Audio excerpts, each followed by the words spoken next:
거룩하고 복된 주님의 날, 오늘 주시는 말씀은 시편 62편 1절에서 12절입니다. 우리 세 번역으로 함께 보겠는데요, 한 절씩 교독식으로 읽고 12절은 다 함께 읽겠습니다. 내 영혼이 잠잠히 하나님만을 기다림은 나의 구원이 그에게서만 나오기 때문이다.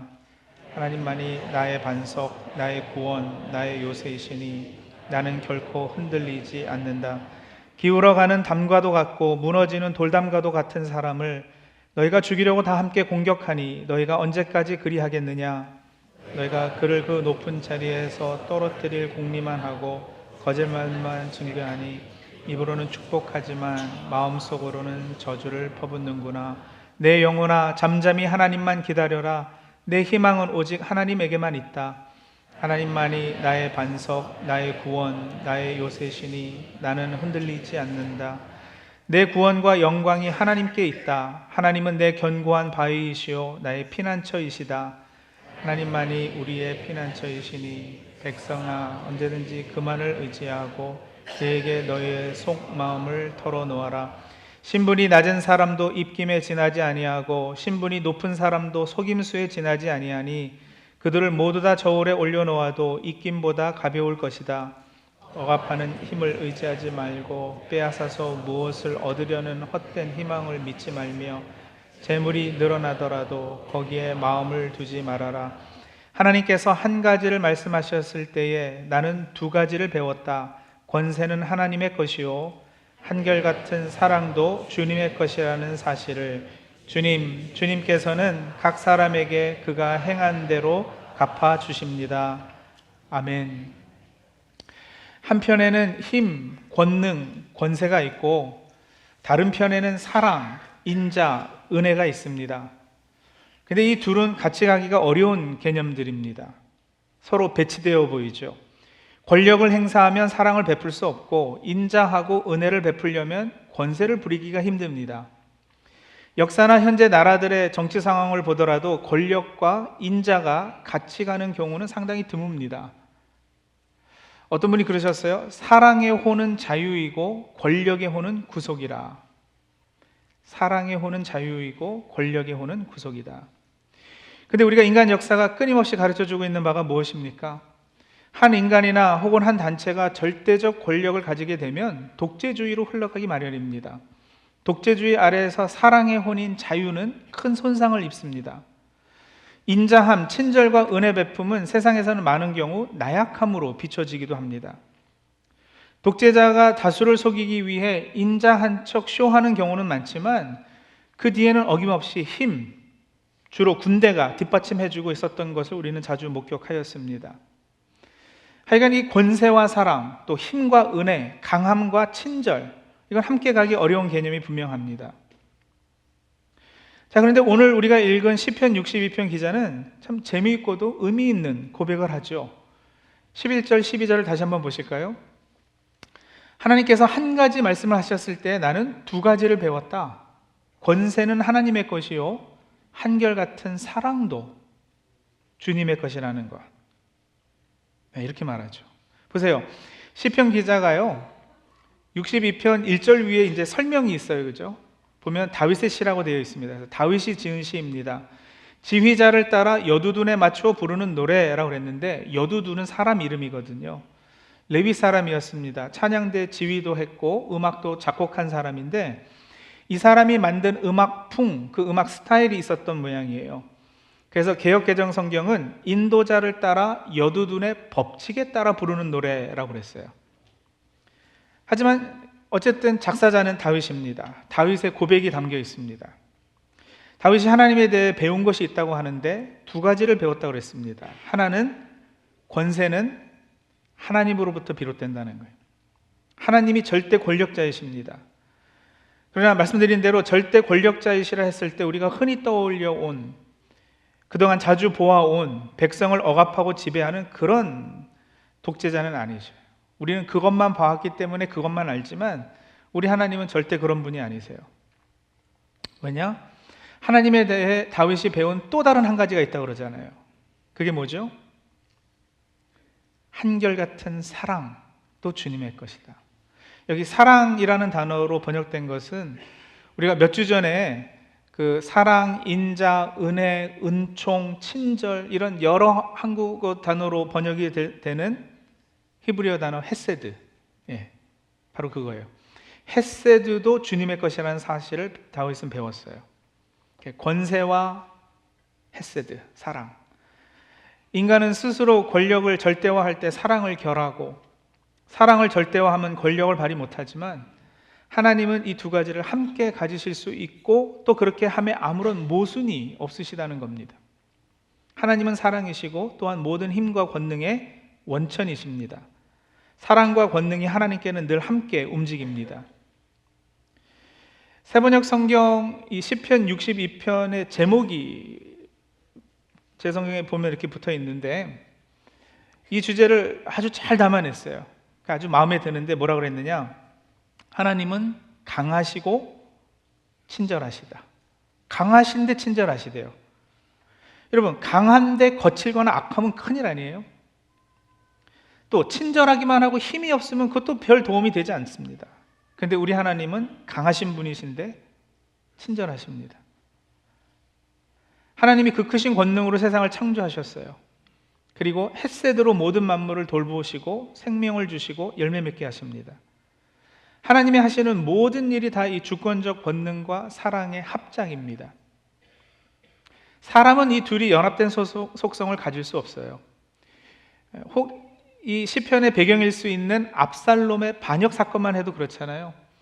압살롬은 아버지 다윗의 권세를 탐해서 반역을 합니다. 반란을 일으킵니다. 그래서 아버지를 궁에서 내쫓고 잠깐 권세를 얻기는 하지만 인류는 저버리게 되잖아요. 아버지마저 죽이려 했으니 인자는 없는 거예요. 사랑은 없는 거예요. 하지만 결국 다윗의 부하들에 의해 압살롬이 죽게 됩니다. 그때 다윗이 울부짖거든요. 압살롬아, 압살롬아, 내 아들 압살롬아, 내가 너 대신 죽었다면. 아들을 향한 애틋한 헤세드를 표출해내지만, 그러나 다윗은 아들의 죽음을 말릴 권세가 없었어요. 힘이 없었어요. 이 두 가지가 같이 가는 거 사람에게는 불가능하단 말이에요. 그런데 하나님은 그 일을 하셔요. 다윗은 그 사실을 스스로 깨달은 것도 아니고 배웠다 그랬어요. 하나님께 들었다 그랬어요. 다윗이 어떤 상황에서 이런 영적 진리, 귀한 교훈을 얻었을까? 시편 62편은 다윗이 정치적 공경에 빠졌을 때 쓴 시편입니다. 사울 왕에게 쫓길 때 쓴 시라고 주장하는 분들도 계시고요. 또 말씀드린 대로 아들인 압살롬이 반란을 일으켜서 도망하고 힘들었을 때 쓴 것이라고 하는 분도 계셔요. 분명한 건 지금 다윗은 상당한 공경에 빠져 있었다는 거죠. 누군가에게 공격당하고 있어요. 3절에 보시면은요, 기울어가는 담과도 같고 무너지는 돌담과도 같은 사람을 너희가 죽이려고 다 함께 공격하니 너희가 언제까지 그리하겠느냐. 이게 뭐 어떤 물리적인 공격일 수도 있고 아니면 정치적인 공략일 수도 있겠지만 분명 어려움을 당하고 있어요. 근데 그랬을 때 다윗의 반응이 어떠했는가가 이 시편에 아주 뚜렷이 드러나 있거든요. 여러분, 주로 공격이나 누가 나를 막 비난할 때, 정치적인 어떤 비난 공세를 당하면 자연스러운 사람의 반응은 뭐냐면 도망하거나 움츠러들거나 아니면 반대로 그에 상응하는 반격을 한다던가 저주를 한다던가 아니면 하다못해 자기 변호라도 해야 될 거 아니겠어요? 변명을 하거나. 근데 여러분, 다윗의 반응은 아주 독특했습니다. 다윗이 어떻게 반응했는가? 그의 반응은 침묵이었습니다. 1절과 5절에 그 모습이 잘 나타나 있어요. 1절, 5절 보세요. 내 영혼이 잠잠히 하나님만을 기다림은 나의 구원이 그에게서만 나오기 때문이다. 내 영혼아, 잠잠히 하나님만 기다려라. 내 희망은 오직 하나님에게만 있다. 잠잠히 하나님 앞에서 잠잠하라. 자신에게 명령하고 있어요. 지난 주일에 우리는 대림절의 주제인 기다림에 대해서 말씀을 받았는데, 다윗이 바로 그 기다림을 실천하는 모습을 오늘 우리가 보게 되죠. 개역 개정 성경은 하나님만 바라라 그랬는데 그 바라라를 세번역 성경은 기다려라 이렇게 번역했거든요. 근데 기다림은 침묵, 잠잠해지는 거예요. 물론 압살롬이 자기를 죽이려 했을 때 다윗이 도망하죠. 지난주에도 말씀드렸잖아요. 하나님을 기다리는 것, 그 앞에 잠잠히 있는다는 것이 아무 행동도 하지 않고 그냥 누가 공격해오면 맞고 죽음을 맞는다 이런 건 아니에요. 그건 포기고 절망이죠. 영혼의 잠잠함이란 하나님 앞에서 그 영혼의 요동침이 없이 평안을 누린다는 거예요. 마음이 불안해서 신경이 쇠약해지거나 정신적으로 어려움이 생기지 않는다는 거예요. 다윗은 마음을 지킬 수 있었어요. 그런데 이거 절대 쉽지 않은 일이거든요. 경험해 보거나 당해 보신 분들은 아실걸요. 우리가 누군가의 비난이나 공격받으면요, 아니면 그 반대로 칭찬받을 때도 마찬가지예요. 비난받거나 칭찬받거나 두 경우 다 우리의 영혼은 요동칩니다. 비난당하면 실망하고 낙심하고요. 반대로 과한 칭찬받으면 우쭐해지고 교만해지고. 이 마음이 잠잠해지는 거, 흔들리지 않는 거, 이게 어려운 일이에요. 연예인들이 악성 댓글에 시달리다 자살했다는 뉴스가 심심찮게 들리잖아요.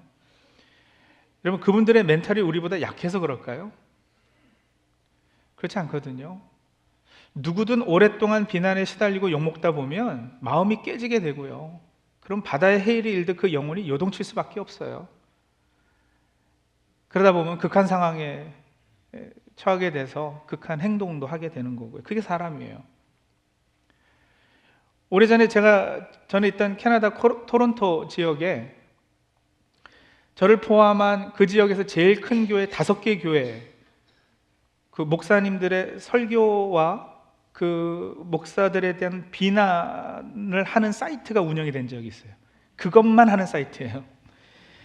안티 기독교인이 운영하던 건데, 그 5명이 뭐 만난 적도 없으니까 전혀 모르는 상황에서 여러 가지 것들을 오해해서 인격 모독하는 내용들을 막 써놓는 거예요. 저에 대해서 쓴 글에 보면은 뭐 고생 없이 자라서 부모덕 잘 보고 어찌어찌 잘 풀린 케이스 같다, 뭐 이렇게 써놓고요. 제 간증 들으신 분들은 알지만 이거 억울해서 죽을 뻔했습니다. 저는 스트레스 받으면 더 잘 먹어서 살이 찌는 체질인데, 희한하게도 이때는 며칠 동안 밥이 넘어가지 않는 거예요. 자려고 누우면, 눈만 감으면 그 글의 내용이 화살이 돼서 이 마음을 막 콱콱 찌르고, 그러면 이 마음에서 막 피가 철철 흘러지고, 얼마나 그 글들의 댓글을 쓰고 싶었던지. 근데 꼭 참았어요. 근데 여러분, 그런 일이 얼마나 사람 영혼에 데미지를 주는지 경험해봤기 때문에 저는 연예인들이 자살했다고 하면 마음이 쓰려요. 그리고 그런 극단적 선택을 누군가 했다고 해서 절대로 함부로 비난하지 못합니다. 인생 살아가면서 제일 어려운 것 중 하나가 그 마음 지키기라고 하면 과언일까요? 저는 그런 것 같아요. 마음 지키기. 어떤 사람의 공격만이 아니라 살면서 당하는 많은 일들이 있잖아요. 10절 보세요. 다윗도 그런 것을 염두에 두었어요. 억압하는 힘, 빼앗아 무엇을 얻으려는 희망, 재물이 늘어나더라도 거기에 마음을 두지 말아라. 마음 빼앗기지 말아라, 그 말이잖아요. 사람이 살다 보면 경제적 어려움을 비롯해 뭔가를 성취해보려 했던 희망과 꿈이 좌절되는 경험을 해보기도 하고, 그래서 실현과 역경 없이 인생을 사는 것은 그 누구에게도 불가능한 일이죠. 그래서 삶이 나를 공격한다는 생각이 들고 세상이 도와주지 않는다는 느낌이 들 때가 있어요. 그러한 때 여러분, 하나님만 바라고 그 앞에서 잠잠해지는 거 어려운 일이죠. 다윗도 사실은 그 일을 제대로 못했어요. 못했기 때문에 어떻게 해요? 5절 보시면 자기 자신에게 명령하는 거예요. 이 일이 힘들기 때문에 자기에게 계속 반복해서 명령하고 되새김질하는 거예요. 내 영혼아 잠잠히 하나님만 기다려라. 내 희망은 오직 하나님에게만 있다. 적어도 다윗은 그럴 수 있는 근거는 확보해 놓은 상태이거든요. 하나님의 음성을 들었기 때문에요. 그래서 2가지를 배웠기 때문에. 2가지 뭐요? 절대적 권능과 영원한 사랑이 하나님께 속해 있다는 거예요. 그렇게 힘들지만, 쉽지 않지만, 어렵지만 다윗은 마음을 가다잡고 그 영혼이 하나님 앞에 잠잠하겠다고 선언하고, 그러기 위해서 자신에게 명령했습니다. 그리고 이렇게 계속해서 고백해요. 여러분, 1절과 5절이 같은 내용이고요, 토시 하나 안 틀리고 똑같아요. 그리고 2절과 6절이 또 같은 내용인데 2절과 6절 봅니다. 하나님만이 나의 반석, 나의 구원, 나의 요새시다. 그러니 나는 절대 흔들리지 않을 것이다. 하나님만이 나의 견고한 바위요 피난처임을 확신하면서 하나님을 찬양합니다. 성도님들, 다윗이 고백한 하나님에 관한 이 두 가지 사실은 어제나 오늘이나 동일합니다. 하나님은 변하지 않으시는 분이시니까요. 오래전에도 하나님 분명 그러셨어요. 출애굽기 15장 13절 보면은요, 이 사실이 확인돼요. 주님께서 한결같은 사랑으로 손수 구원하신 이 백성을 이끌어 주시고 주님의 힘으로 그들을 주님의 거룩한 처소로 인도하여 주십니다. 한결같은 사랑으로 백성을 이끌어 주시고 주님의 힘으로 인도하여 주십니다. 사랑과 힘, 능력, 이 둘이 함께 출애굽의 역사를 이루어내었어요. 그리고 여러분, 하나님께서는 때가 되어서 독생자를 세상에 보내셔서 십자가에서 우리를 위한 새로운 출애굽 역사를 이루셨는데, 십자가가 뭐예요? 십자가에서 어떤 일이 벌어졌어요? 십자가에서 가장 확실하게 하나님의 한결같은 사랑과 하나님의 절대적 권세가 동시에 드러나 보였어요. 십자가에서 하나님의 절대 권세는 공의의 실현으로 나타났습니다. 우리의 죄값이 치러졌으니까요. 이런 하나님은 죄를 가벼이 여기시거나 죄가 있음에도 좋은 게 좋다고 그냥 없다고 대충 넘어가고 이러지 않으셔요. 하나님은 심판하십니다. 죄를. 심판자신 것은 그분이 권력자시기 때문에 그래요. 권세자시기 때문에. 그러나 또한 택하고 사랑하는 주의 자녀가 그 죄 때문에 그냥 멸망하는 것을 그냥 두고 보실 수 없어서 하나님은 헤세드요, 한결같은 사랑 때문에 자신이 친히 육신을 입고 이 땅에 오셔서 우리를 대신해 그 죄값을 십자가에서 치르신 거예요. 예, 그렇게 권세가 하나님의 것이고 한결같은 사랑도 주님의 것이기에 십자가가 있었던 것입니다. 권능이 있기에 인자를 실천하실 수 있으십니다. 또 하나님의 권능의 방향과 활용이 이 땅의 독재자들 같지 않고 항상 옳은 것은 하나님은 바로 사랑이시기에 그렇습니다. 구원, 희망은 인간 스스로가 이룰 수 없는 일입니다. 하나님의 권능으로만 가능합니다. 그런데 그 일은 또한 우리를 향한 하나님의 사랑의 작정이 있어야만 가능한데 그 일을 십자가에서 해내셨다고요. 예수 그리스도께서 십자가에서 하나님의 사랑과 권세의 완벽한 연합을 보여주셨어요. 그래서 예수께는 사랑이 곧 권능이고 예수님의 권능은 곧 사랑의 권능인 것이에요. 그래서 주님의 통치 방식이 늘 친절, 온유, 선함, 오래 참음, 기쁨, 화평, 신실, 절제 이런 것들이죠. 그런 것들로 우리를 지금 정복하고 지배하고 계시잖아요. 지배, 정복 이런 표현이 오해의 여지가 있다면 그것들의 본래 성경적인 의미가 뭐라고 그랬죠? 섬김이고 희생이라고 그랬어요. 그것으로 우리를 돌보고 계시단 말이에요. 예수님이 그렇게 희생과 섬김으로 저와 여러분의 마음과 존재의 주인이 되셨어요. 그래서 우리가 그분을 주님이라 이렇게 부르고 고백하죠. 성도님들, 그런 십자가의 공로와 은혜의 혜택을 저와 여러분은 입고 있습니다. 그러니 다윗만큼이나, 아니 다윗보다 더 확실하게 우리는 어떤 상황에도 그 누구의 공격을 당해도 하나님 앞에서 잠잠할 수 있는 겁니다. 세상에 어떤 공격을 해오던 말이죠. 한동안 팬데믹으로 인해 바다가 요동하고 폭풍우가 치는 듯한 때가 있었어요. 겨우 팬데믹을 이겨냈는가 싶은데, 여러분 세상 사는 게 항상 그랬잖아요. 그렇죠? 뭐 하나 어려운 일이 있어서 넘어가면 또 하나가 겹쳐서 또 다가오고, 그렇게 팬데믹 이겨냈는가 싶은데 러시아 우크라이나 전쟁한다 그러죠. 이스라엘 하마스 전쟁한다 그러죠. 그래서 벌써 어떤 사람들은 이제 지구 종말이 왔다 그러고, 미국은 미국 나름대로, 한국은 한국 나름대로 정치가, 경제가 소용돌이치고 있죠. 여러분 돌아가는 정치 상황 보면은 마음 지키시기 가능하세요? 보수인 분들은 진보 영역에 있는 분들이 하는 거 보면 속 뒤집어지고요. 진보 계신 분들이 또 보수 진영에 있는 분들 하는 거 보면 또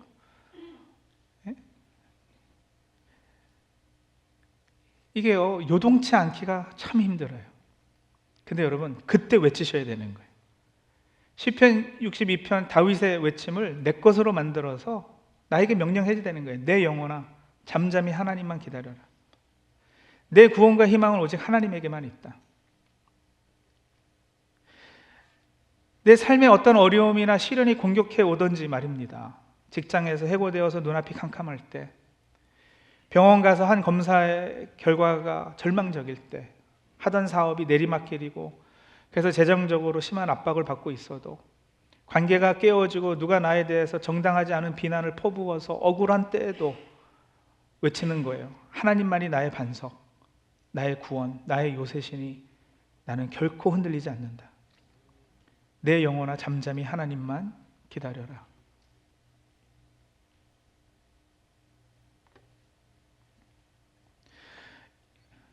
이런 급박한 상황에 처해 보셨던 분들은 이 다윗의 고백이 얼마나 위로가 되는지 아실 거예요. 네. 여러분, 내 희망이 하나님에게만 있고 누구에겐 있지 않아요? 9절 10절에 다윗이 이야기하고 있어요. 신분이 낮은 사람, 신분이 높은 사람, 그거 다 그냥 있다 없어지는 입김이고 속임수다. 억압하는 힘, 빼앗아 무엇을 얻으려 했던 거, 재물이 늘어나는 거, 여러분, 우리 구원과 희망이 그것에 있지 않아요. 우리가 살면서 당하는 어려움이 우리에게서 빼앗아 갈 수 있는 것이 무엇인지 한번 곰곰이 생각해 보세요. 세상이 공격해서 우리에게 빼앗아 갈 수 있는 것들이 어떤 것들이에요? 돈 빼앗아 갈 수 있어요. 건강 빼앗아 갈 수 있어요. 신분 한순간 높았다 한순간 낮아질 수도 있어요. 명예, 권력 다 빼앗길 수 있어요. 그러나 여러분, 그거 아무리 빼앗겨도 우리가 예수 믿고 구원받는 것에 영향을 주지 못해요. 그것들 빼앗기는 것이 되려 하나님과 바른 관계 맺고 하나님 앞에서 바로 사는 일에 도움이 되면 되었지 방해하지 못합니다. 구원과 희망이 되지 못하는 것들만 그것들이 뺏어가요. 그러니 우리는 여전히 흔들리지 않고 견고할 수 있는 거예요.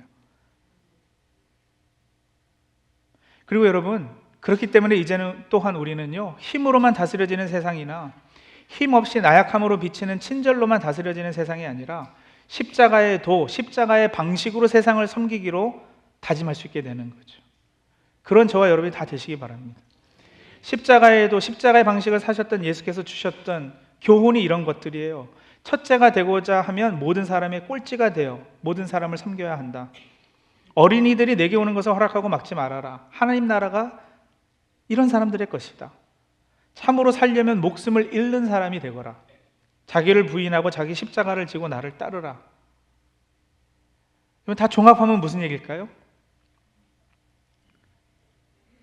큰 사람이 되라는 거예요. 넉넉한 사람이 되는 거예요. 두 가지 사실을 배우며 이 세상 살아가는 사람은 그럴 수 있어요. 큰 사람이 되는 거. 여러분, 제가 제 아이가 어렸을 때 아이하고 축구도 하고 탁구 게임도 하고 그러잖아요. 근데 제가 그 아이들하고 탁구하면서 끝까지 이기려 할까요? 어떤 못난 아빠가 아이와 게임하면서 꼭 이겨먹으려고 들어요. 큰 사람은 작은 사람에게 져주기도 하고 또 맞춰주기도 하는 거예요. 세상이 우리를 공격해 오면 여러분, 그러라는 거예요. 져줘도 괜찮아요. 왜? 어차피 뺏어갈 수 있는 거가 나의 궁극적인 영혼 구원과 하나님과의 관계 맺는 것에 영향을 끼치지 못하니까. 아니, 오히려 도움이 되니까. 그거 꼭 이기려고 들지 않으셔도 돼요. 언젠가 드린 말씀이죠. 제가 어릴 때만 해도요, 동네 골목에서 딱지치기 하고 놀고 땅 따먹기 하고 놀았어요. 그때만 해도 무슨 컴퓨터 게임 이런 거 별로 없었을 때요. 아이들이 모여서 그 놀이들 하면 아주 세상에 그렇게 치열할 수가 없는 거예요. 진짜 목숨 걸고 했거든요. 그런데 그렇게 열심히 놀다가 저녁이 어둑어둑해져가지고 이 집 저 집에서 엄마들이 부르잖아요. 누구누구에 들어와서 밥 먹어. 그러면은요, 한순간에 그거 다 그냥 다 그 자리에 놓고, 땅 따먹기 한다고 이렇게 여기저기 거놨던 거 그거 다 해치고 그냥 후다닥 집으로 들어가요. 그 얘기예요. 세상에서 딱지치기, 땅 따먹기 열심히 하죠. 물론 그래야지 돼요. 맡겨진 삶에 충실하고 하나님께서 허락하신 삶 충실하게 치열하게 살아내야죠. 그런데 성도님들, 그것 자체가 궁극인 양, 거기에 구원과 희망이 있을 것인 것 같이 그렇게 살지는 마시자고요. 10절 다시 읽어드릴까요? 억압하는 힘을 의지하지 말고 빼앗아서 무엇을 얻으려는 헛된 희망을 믿지 말며 재물이 늘어나도 거기에 마음을 두지 말아라. 왜요? 권세는 하나님의 것이고 한결같은 사랑도 주님의 것이기 때문에. 어떤 어려운 가운데서도 내 영혼이 잠잠히 하나님을 기다릴 수 있는 것은 바로 이 두 가지를 제대로 배웠을 때입니다. 이 대림절기에 우리가 꼭 훈련해야 할 신앙 덕목이기도 합니다. 기도하시죠.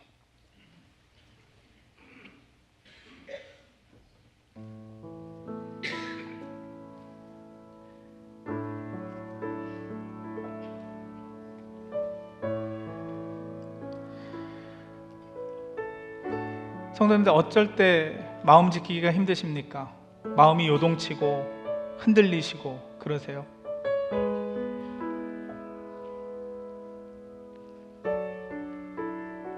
네, 사람이기 때문에 당연히 그럴 수밖에 없는 부분이 있어요. 건강을 빼앗기거나 쌓아놓은 재물을 빼앗기거나 정말 억울하게 나를 잘 알지도 못하는 사람이 막 비난해 오고 욕하고 뒤에서 그럴 때. 근데 그럴 때 내 영혼이 잠잠히 하나님만 기다릴 수 있는 것은 하나님의 속성 이 두 가지를 확실히 붙잡고 있었을 때예요. 그건 우리 하나님께서 최고 권세자라는 거, 그리고 그런 하나님께서 한결같은 사랑으로 나를 대하고 계시다라는 거. 쉬운 일이 아니기 때문에 다윗이 한 것처럼 우리도 자신에게 명령하면 좋겠습니다. 내 영혼아, 잠잠히 하나님만 기다려라. 내 희망은 오직 하나님에게만 있다. 하나님만이 나의 구원이시고 요새시고 나의 피난처이십니다. 그래서 나는 결코 흔들리지 않겠습니다. 네, 우리 성도님들, 어떤 삶의 요소들이, 어떤 어려운 일들이 내 마음을 요동케 하는지 그것들 이제 하나님 앞에 가지고 나가셔서 내려놓으시고, 그런 일들 당하고 있음에도 내 영혼이 잠잠할 수 있도록 하나님 앞에 간구하시고 또 자신에게도 명령하시는 우리 그런 시간 잠시 갖도록 하죠. 잠시 묵상하고 기도하며 하나님 앞에 나가겠습니다.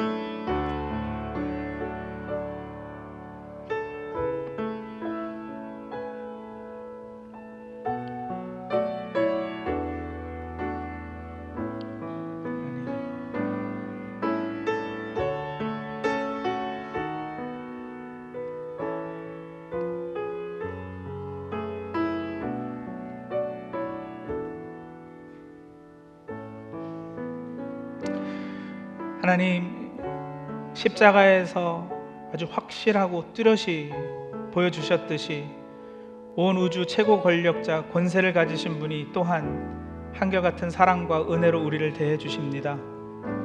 그보다 더 크고 든든한 백이 있을 수가 없습니다.